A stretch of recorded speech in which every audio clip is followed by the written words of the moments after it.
Hey Jack, Hi, Luke. there's still a lot of fallout from what happened on Monday night with regards to Celtic, etc. They have made an apology. Have they made any apology to Hibernian for some of the concerns that you raised? No, and there wasn't any expectation from us for them to do so. I think I spoke openly enough at the game on Monday evening about the request we had made to the governing body, and we were given explanations from the governing body from the league that as to why those requests that need to be met. So as far as I was concerned at that moment, it was dealt with and it's closed for us. So no, there was no expectation from us. Sorry for that to be the case. In terms of your testing processes this week, what's the sort of time frame, and what are you doing this week?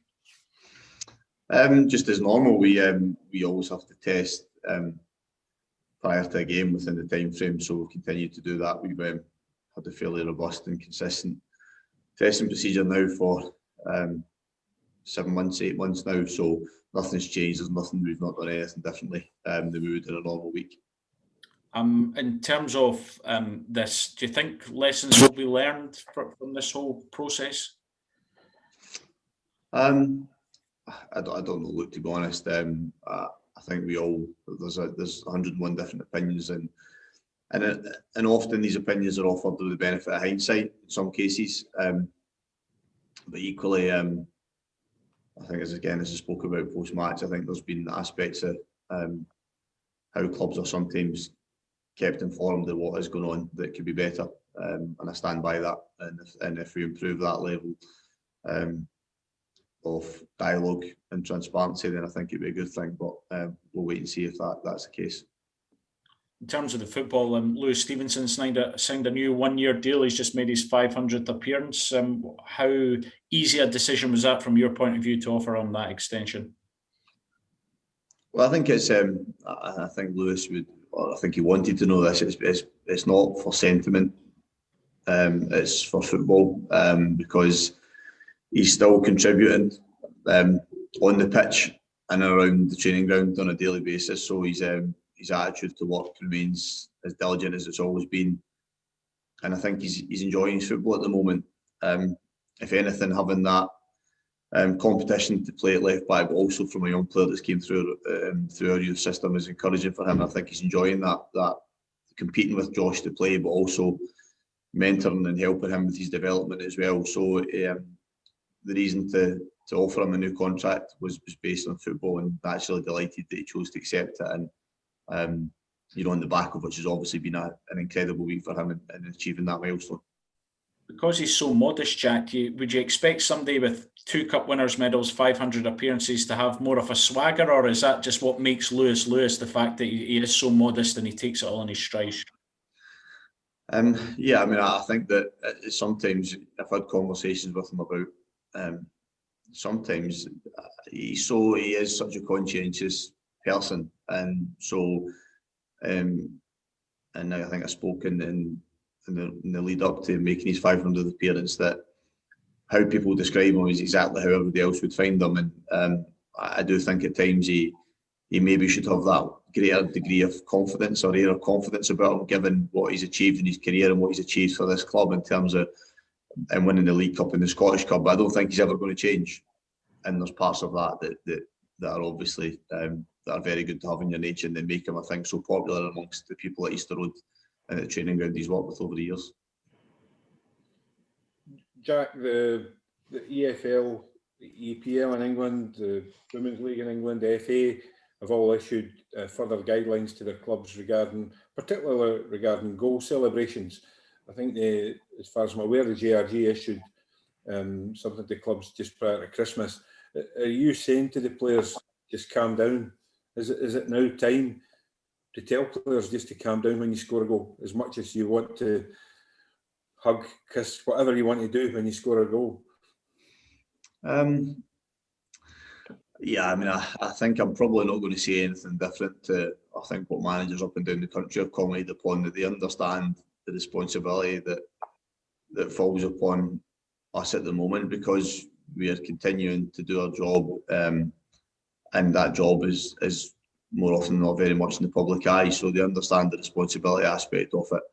But we do, it's difficult when we're involved in such an emotive job as well, and the reaction is based on emotion and adrenaline and instinct, and that is quite difficult to reel against at times. So we'll continue to be as diligent as we can in that respect. I think that I would hope that we never go down the line of where it becomes a punishment to do so, because I certainly don't think any players are choosing to react in that way on purpose. I think, as I said, it's often spur of the moment, and like always, and like everybody, I think there will be a counter argument to that as to the close proximity you come up against players throughout the course of a 90+ minute game, and the close proximity you'll come up with somebody when you give them a very brief cuddle, because it is very brief. You know, I don't think these are embraces that last for a long period of time. Do you expect referees to have a word with players before the games? Well, if they did so, they'd have to do on the pitch, because obviously we don't see officials now till we're going out. So that would be up to Crawford Allen and to administer, I think, that guidance and advice. But certainly at the moment, there's been nothing other than a reminder that it would be preferable for players not to react in that way when they score, which I understand in the current climate. But hopefully the common sense will apply in terms of sometimes that emotive reaction that can happen in the spur of a moment. This is also the first week the Championship clubs have had to go back to testing, and Leagues 1 and 2 have been suspended. We've got a situation at Raith Rovers where numerous players, I believe, have tested positive. Does this potentially tell us, Jack, that players have been playing with COVID in leagues below the top flight since the start of the season? Yeah, difficult with just a small sample and a small example of it. I think there has been, through the course of the season, obviously lower league teams that have been affected. We've seen that in our own League Cup section. I think Forfar were one of the teams that were affected early in the competition, and there was others that followed. So it would. I think these teams have challenges. I think we acknowledge that, because they have it's very difficult for them to operate in a bubble, because the players will have jobs outside football as well. So I think the circles in which they mix in will grow greater than those that are playing full time. So it's difficult to say with certainty if that's been the case, but certainly, obviously, now that the testing the Championship will obviously prevent any players who are positive, obviously, playing in matches being around training grounds. And finally, for me, Paul Lambert was saying last night, I think it was, in Sports Sound, he thinks there is a case for football to be stopped at the moment because of, and he's speaking from someone who's had the experience of having COVID. Do you think we're close to that? No, hopefully not. Again, I'm going to be entirely selfish about it to begin with, because I want to continue to be able to do my job. I think most people are the same, that enjoy their work, would like to continue to be able to go to work, and I'm grateful that I have the opportunity to do it. But then also, understanding the significance of sport and football in a lot of people's lives, and particularly at this time as well, where although we can't get to stadiums, at least being able to have the distraction of watching matches and televisions, and the discussion that goes around games and opinion that goes around them, and listening to radio programmes discuss it, or watching television, etc., I think does help people as well. So I hope that that's not the case. Hopefully everything that we're going through in general life at the moment will help us stabilise the situation, and we'll be able to continue, because, as I said, I think it's an important diversion or distraction for some people to have at the moment as well. Hi, Jack. You're happy to speak about Chris Cadden and what he's going to bring to the club.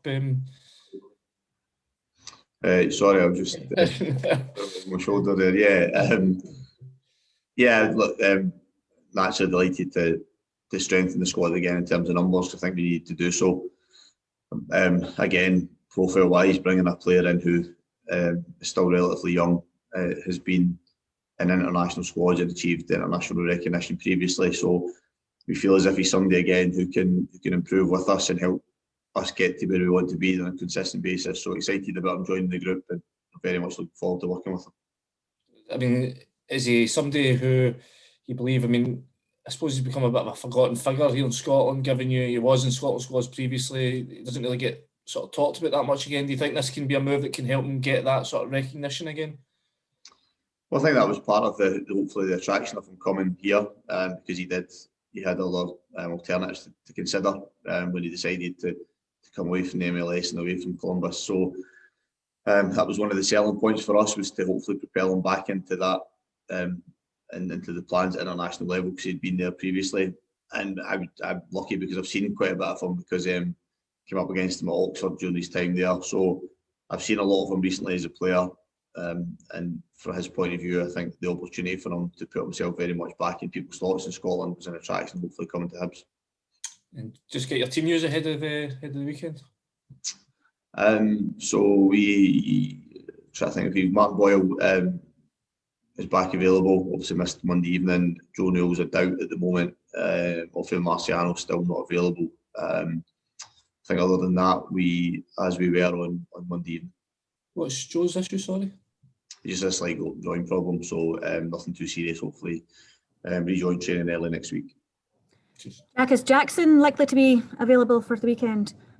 Yeah, Sheila, he's trained with us this week. He's looked good. He obviously had the benefit of training with Oldham for a period recently, which has helped, I think, get him to the levels he's at. So yeah, he'll be included in our squad for tomorrow, which is a boost for us as well. Are these two players, Chris and Jackson, players you think they can bring a bit of excitement to the squad? It's something that the fans might be excited about?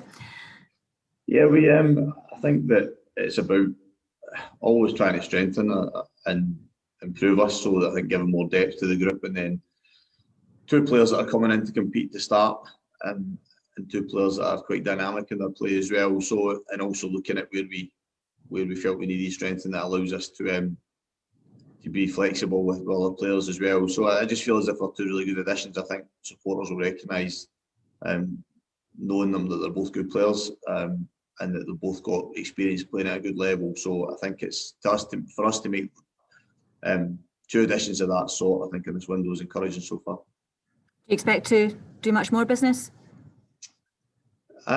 Potentially, yeah.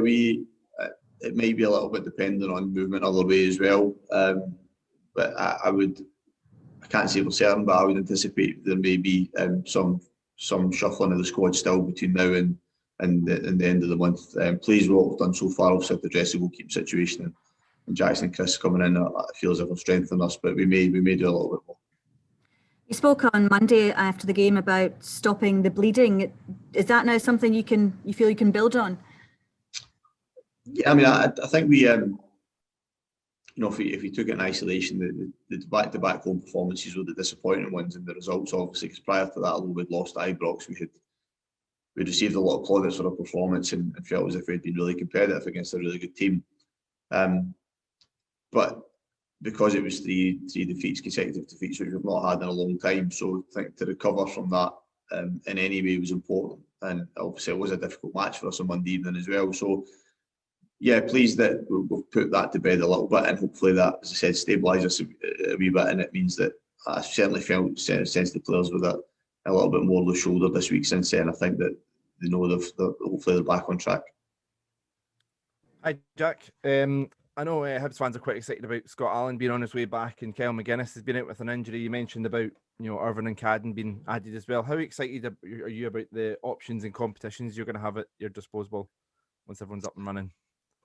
Well, I think that's what we've tried to do over a period of time. It does take windows, and it does take often seasons to put together a squad that you think can compete consistently where we're at the moment. And that is the thing I keep talking about, is for us to obviously make sure we play the remainder of this season and do well in both cup and league, but also to try and build a squad that is constantly able to do that in terms of the age profile of the players and the attributes of them. So I do feel as if we've made our recruitment has been good recently, and the return of Scott as well is almost like signing a fresh player in January because of how long he's been out for. So his return sooner rather than later hopefully should help us as well.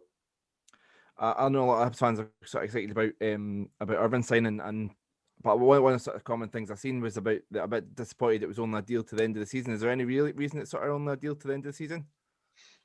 No, I think I think that he's a player who, again, had other alternatives, and I think for us to encourage him to come back to Scotland, then we worked hard at doing that.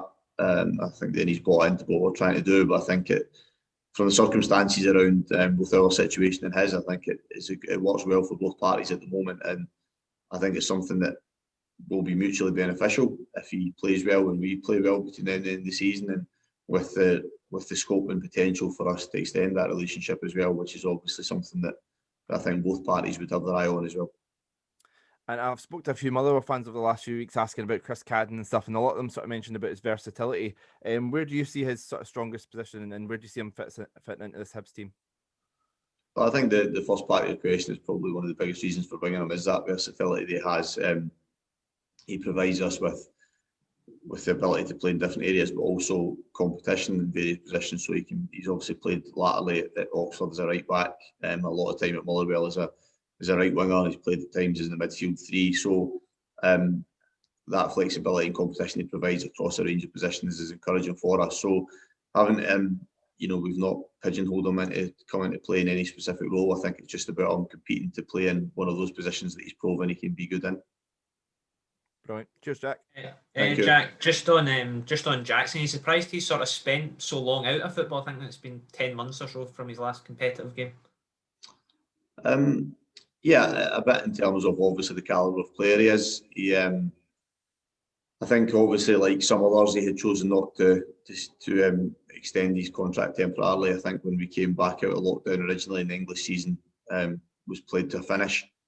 So he wasn't alone in that. Obviously, there was other players that did, so that skews it a little bit. And then I think the current climate had impacted upon perhaps where he thought his future might lie. So that's worked out to our advantage. And certainly from what I've seen of the fact he's been training at Oldham, and I think he's naturally aerobically fit anyway. And I think those two things coming together means it's not too big a concern. But yeah, certainly was surprised, but equally it's something that I was pleased about to a degree because it meant we had an opportunity to obviously bring him to Hibs. Just on the game tomorrow, you having to sort of look over your shoulder a wee bit. I think Livingston are starting to sort of pick up a bit of form and sort of everybody in that top four. No, we've spent the whole season not looking at anybody else other than what we do. We've been consistent in that, focused in it and what we do. We've set targets. Sometimes we've overachieved, sometimes we've dipped below them a little bit, but that relative consistency across the board has been good for us. So it's not going to change now for us. It's about continuing to have that focus on what we do and what we need to do to win matches in this league. Cheers. Thank you. Jack, what have you made of Kilmarnock recently? You've had two very close games against them this season. Yeah, I think like is often the case in the Scottish Premiership. I think everybody craves that consistency and run that you can put together. That, as you previously mentioned, was Livingston that have done it recently but that is difficult to do. I think you can find yourself on a poor run easily, and then equally you can find yourself sometimes with quick momentum, and that's obviously what Alex has managed to turn around recently. And I think their ability, I think, to produce results when they may be seen as needing to get them, I think is good. So I never really pay too much attention to club's recent form again when we're going against them. I think we look at the game in isolation in terms of how they've been playing and the personnel that they've used. And as you mentioned, the games have been close, but unfortunately for us, we've won both of them. And I think it's about us trying to replicate that type of performance and result again tomorrow. Is it even more pleasing to get Jackson and Chris in the door, considering obviously the cup semi-final, next week, and then Rangers after that? I think it was just an important window for us to strengthen. We've on a number of occasions this year not been able to fill our bench in terms of personnel. Now sometimes that's been, we've had the number unavailable at the same time, and we purposely went with a smaller squad this season. So we don't want to bloat the squad too much, but I think it was vital that at this stage of the season we strengthened our options. Strengthened our options not just to fill the bench, but obviously then the options we have from it. I think you want in a game to be able to turn and look and know that you have players that can affect the game. So we feel as if in the build-up to obviously what is a big game, the semi-final and important games after that, it was important we addressed that.